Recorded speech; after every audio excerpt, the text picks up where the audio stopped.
अच्छा सुनो, सब्सक्राइब करते वक्त ना घंटी बजा देना, ताकि जब मैं ऑनलाइन आऊँ तो तुम्हारे फोन की भी घंटी बजे।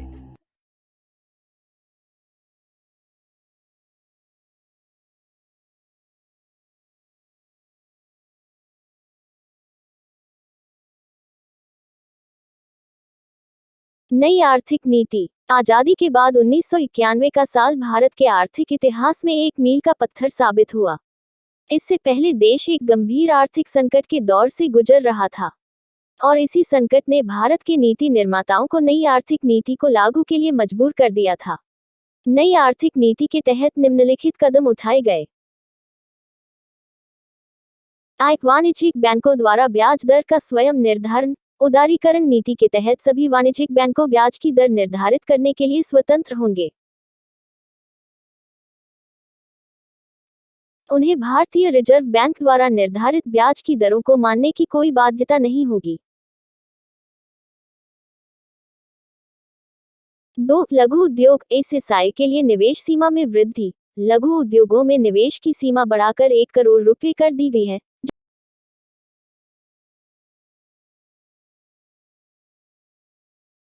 जिससे कंपनियों अपनी मशीनरी को उन्नत बनाने के साथ अपनी कार्यकुशलता में सुधार कर सकते हैं।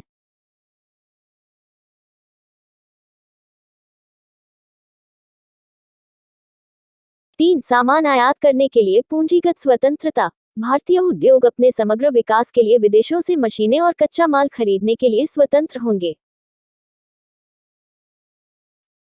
उद्योगों के विस्तार और उत्पादन के लिए स्वतंत्रता। इस नए उदारीकृत युग में अब उद्योग अपनी उत्पादन क्षमता में विविधता लाने और उत्पादन की लागत को कम करने के लिए स्वतंत्र हैं। इससे पहले सरकार उत्पादन क्षमता की अधिकतम सीमा तय करती थी। कोई भी उद्योग इस सीमा से अधिक उत्पादन नहीं कर सकता था। अब उद्योग बाजार की आवश्यकता के आधार पर स्वयं अपने उत्पादन के बारे में फैसला करने के लिए स्वतंत्र हैं। प्रतिबंधित कारोबारी प्रथाओं का उन्मूलन। एकाधिकार एवं प्रतिबंधात्मक व्यापार प्रथा MRTP अधिनियम 1969 के अनुसार वो सभी कंपनियां जिनकी संपत्ति का मूल्य 100 करोड़ रुपए या उससे अधिक है को MRTP कंपनियां कहा जाता था। इसी कारण पहले उन पर कई प्रतिबंध भी थे, लेकिन अब इन कंपनियों को निवेश निर्णय लेने के लिए सरकार से पूर्वानुमति प्राप्त करने की कोई आवश्यकता नहीं है। महत्वपूर्ण शब्दावली। 1. उदारीकरण औद्योगिक लाइसेंस और पंजीकरण को समाप्त करना। इससे पहले निजी क्षेत्र को एक नया उद्यम शुरू करने के लिए सरकार से लाइसेंस लेना पड़ता था। इस नीति में निजी क्षेत्र को लाइसेंस और अन्य प्रतिबंधों से मुक्त कर दिया गया। निम्न उद्योगों के लिए लाइसेंस अभी भी आवश्यक है। 1. परिवहन और रेलवे। 2. परमाणु खनिजों का खनन। 3. परमाणु ऊर्जा। 2. निजीकरण। साधारण शब्दों में निजीकरण का अर्थ निजी क्षेत्रों द्वारा उन क्षेत्रों में उद्योग लगाने की अनुमति देना है जो पहले सार्वजनिक क्षेत्र के लिए आरक्षित थे। इस नीति के तहत कई सार्वजनिक क्षेत्र के उपक्रमों को निजी क्षेत्र को बेच दिया गया था। निजीकरण वह प्रक्रिया है जिसमें निजी क्षेत्र में सार्वजनिक क्षेत्र की इकाइयों PSU के मालिकाना हक का स्थानांतरण निजी हाथों में हो जाता है। निजीकरण का मुख्य कारण राजनीतिक हस्तक्षेप की वजह से PSU का घाटे में चलना था। इन कंपनियों के प्रबंधक स्वतंत्र रूप से कार्य नहीं कर सकते थे, इसी कारण उनकी उत्पादन क्षमता कम हो गई थी। प्रतिस्पर्धा गुणवत्ता बढ़ाने के लिए सार्वजनिक क्षेत्र के उपक्रमों का निजीकरण कर दिया गया। निजीकरण के लिए उठाए गए कदम। 1. शेयरों की बिक्री। भारत सरकार ने सार्वजनिक क्षेत्र के उपक्रमों के शेयरों को सार्वजनिक और वित्तीय संस्थानों को बेच दिया। उदाहरण के लिए सरकार ने मारुति उद्योग लिमिटेड के शेयर बेच दिए। बेचे गए ये शेयर निजी उद्यमियों के हाथ में चले गए। 2. PSU में विनिवेश। सरकार ने उन PSU में विनिवेश की प्रक्रिया शुरू कर दी थी जो घाटे में चल रहे थे। इसका तात्पर्य साफ था कि सरकार इन उद्योगों को निजी क्षेत्र में बेच दिया। सरकार ने 30,000 करोड़ रुपए की कीमत के उद्यमों को निजी क्षेत्र को बेच दिया। 3. सार्वजनिक क्षेत्र का न्यूनीकरण।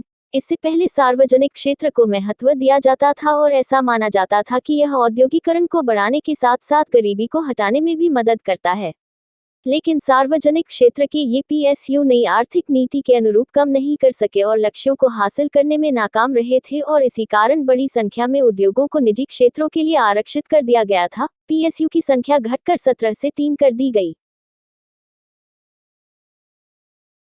ए. परिवहन और रेलवे।